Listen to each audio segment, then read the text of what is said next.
The 35th law of power establishes a principle about action and circumstance.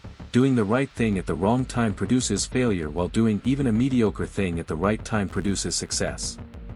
Robert Greene's Law 35 teaches that mastering timing, understanding when to act and when to wait, when to advance and when to hold back, when to speak and when to remain silent, separates those who succeed from those who fail despite possessing similar capabilities and strategies. This law recognizes that context and moment matter enormously. The same action taken at different times produces vastly different results. The proposal presented when the decision-maker is frustrated will be rejected. The same proposal presented when they've just had success will be accepted. The announcement made during a crisis disappears in noise. The same announcement made during calm receives full attention. Timing transforms effectiveness. The principle operates through understanding that circumstances create windows of opportunity that close as quickly as they open. The person who recognizes these windows and acts within them achieves what the person who acts outside them cannot. The market opportunity that exists for months suddenly disappears. The leader vulnerable to challenge becomes untouchable once circumstances shift. The person open to relationship development becomes unavailable once other interests emerge. Timing also involves understanding natural rhythms and cycles. Some moments are ripe for change while others resist it. Some moments favor the bold while others favor the careful. Some moments open doors while others slam them shut. The person who understands these rhythms acts in harmony with natural forces. The person who fights against them wastes energy accomplishing little. Greene positions this law 35th because it addresses a fundamental constraint on all power and strategy. Perfect strategy executed at the wrong moment fails. Bold action at an inopportune time backfires. The ability to recognize and seize the right moment becomes the ultimate refinement of all other strategic capabilities. Successfully implementing Law 35 requires developing multiple skills related to recognizing opportunity and understanding momentum. The first mechanism is patience and observation. You cannot master timing without the discipline to wait for the right moment. This requires observing circumstances carefully, understanding how they're evolving, and recognizing when they're approaching the optimal moment for action. The second mechanism is understanding cycles and patterns. Many phenomena operate in cycles: market cycles, leadership cycles, relationship cycles, attention cycles. The person who understands these cycles can predict when windows of opportunity will open. Understanding that markets go through boom and bust cycles allows you to anticipate when certain actions become possible or necessary. The third mechanism is recognizing windows of opportunity when they appear. You cannot act on a window you don't recognize. This requires developing sensitivity to subtle shifts in circumstances. The moment when someone becomes open to persuasion. The moment when market conditions shift. The moment when political possibilities change. The person who recognizes these moments can act while others are still unaware change is possible. The fourth mechanism is acting decisively once the moment arrives. Recognizing the right moment is worthless if you hesitate to act when it arrives. The person who sees the opportunity but delays waiting for perfect conditions often finds the window has closed. Once you recognize the moment, you must act with the boldness discussed in Law 28. The fifth mechanism is knowing when to accelerate and when to slow down. Some circumstances call for moving quickly to capitalize on momentum. Other circumstances call for moving slowly to allow changes to settle and conditions to stabilize. The person who accelerates at the right moments and slows at the right moments maintains power.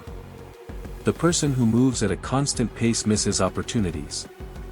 The sixth mechanism is understanding how your actions affect timing for others.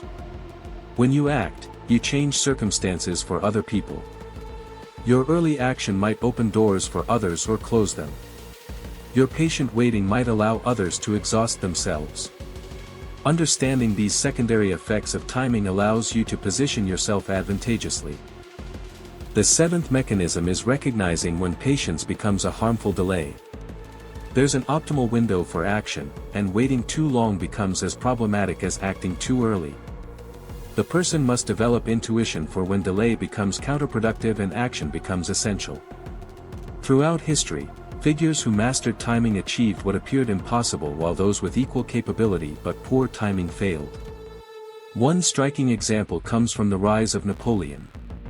Napoleon rose to power partly through recognizing and seizing the exact moment when French society was ready for strong leadership. The moment was brief. Slightly earlier would have found French institutions too stable, slightly later would have found another leader. Napoleon didn't create the moment but recognized it and seized it decisively.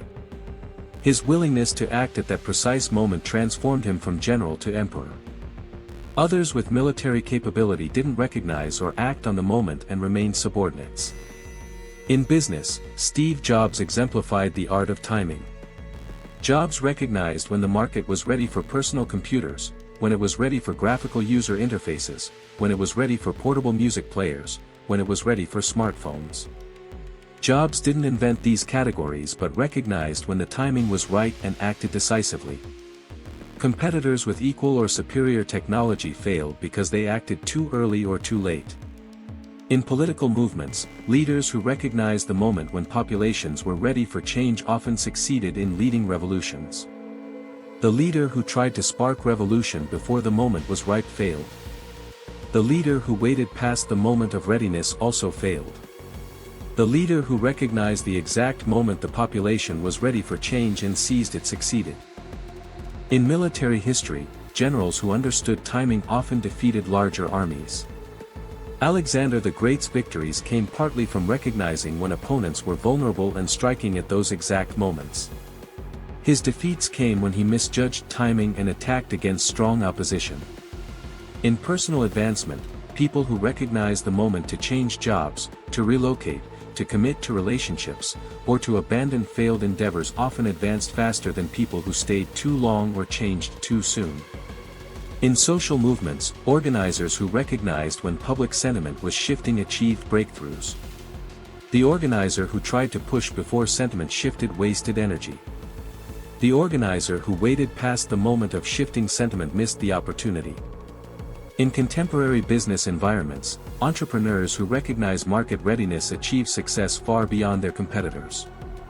The person who recognizes that a market is ready for a particular solution and launches at that moment often dominates. The person who launches too early exhausts themselves building markets that aren't ready. The person who launches too late enters a market already dominated. In technology, developers who recognize when a technology has matured enough for mass adoption often build the most successful products. Launching before maturity wastes resources. Launching after competitors have established dominance wastes opportunity. In career advancement, recognizing the moment when a position opens, when a superior is ready to promote you, or when an organization is ready for change allows you to move at the optimal moment. Moving too early appears presumptuous. Moving too late allows others to advance. In relationship contexts, recognizing the moment when someone is emotionally available, when commitments might deepen, or when relationships might end allows better relationship management. Acting too early in relationships appears desperate. Acting too late allows the moment to pass. In social media and content creation, recognizing when audiences are ready for particular content, when platforms are emphasizing particular formats, or when cultural moments create opportunity for specific messaging allows creators to build audiences and influence. Creating content that's too early feels irrelevant. Creating content too late feels derivative. In investment and finance, recognizing market turning points, when assets are undervalued or overvalued, allows strategic entry and exit. The investor who buys or sells too early suffers opportunity cost. The investor who waits too long suffers losses. In negotiation, recognizing when the other party is ready to concede, when leverage shifts, or when alternatives become more attractive allows you to press advantage at optimal moments. Pressing too early hardens resistance. Waiting too long allows positions to solidify. One critical aspect of mastering timing is understanding that patience is often the key to seizing the right moment. The person impatient to act, who cannot wait for the right circumstances, often acts at suboptimal moments. The person patient enough to wait for circumstances to become favorable acts with the advantage of momentum. This connects to Law 34 about appearing to want less than you actually do. Strategic indifference allows patience because you're not desperate to achieve the objective immediately. You can wait for the right moment without stress about delay. In relationship contexts, recognizing the moment when someone is emotionally available, when commitments might deepen, or when relationships might end allows better relationship management. Acting too early in relationships appears desperate. Acting too late allows the moment to pass. In social media and content creation, recognizing when audiences are ready for particular content, when platforms are emphasizing particular formats, or when cultural moments create opportunity for specific messaging allows creators to build audiences and influence. Creating content that's too early feels irrelevant. Creating content too late feels derivative. In investment and finance, recognizing market turning points, when assets are undervalued or overvalued, allows strategic entry and exit. The investor who buys or sells too early suffers opportunity cost. The investor who waits too long suffers losses. In negotiation, recognizing when the other party is ready to concede, when leverage shifts, or when alternatives become more attractive allows you to press advantage at optimal moments. Pressing too early hardens resistance. Waiting too long allows positions to solidify. One critical aspect of mastering timing is understanding that patience is often the key to seizing the right moment. The person impatient to act, who cannot wait for the right circumstances, often acts at suboptimal moments. The person patient enough to wait for circumstances to become favorable acts with the advantage of momentum. This connects to Law 34 about appearing to want less than you actually do. Strategic indifference allows patience because you're not desperate to achieve the objective immediately. You can wait for the right moment without stress about delay. Law 35 teaches that mastering timing, understanding when to act and when to wait, when to advance and when to hold back, determines success as much as capability and strategy. The right action at the wrong time fails. The mediocre action at the right time succeeds. The person who masters the art of timing accomplishes what those without this skill cannot achieve. Master this law by developing patience to wait for the right moment, by studying cycles and patterns to recognize when windows of opportunity approach, by developing sensitivity to subtle shifts in circumstances, by acting decisively once the moment arrives, and by understanding how your actions affect timing for others. Recognize that timing is as important as strategy and that the ability to seize the moment separates those who succeed from those who fail. The 35th law of power, then, is really a law of momentum and moment recognition. Those who master it understand that doing the right thing at the wrong time produces failure while doing even mediocre things at the right time produces success. Master the art of timing, and you'll discover that circumstances themselves work with you rather than against you. Act at the moment when forces align, and you'll accomplish what the equally capable person acting at the wrong moment could never achieve.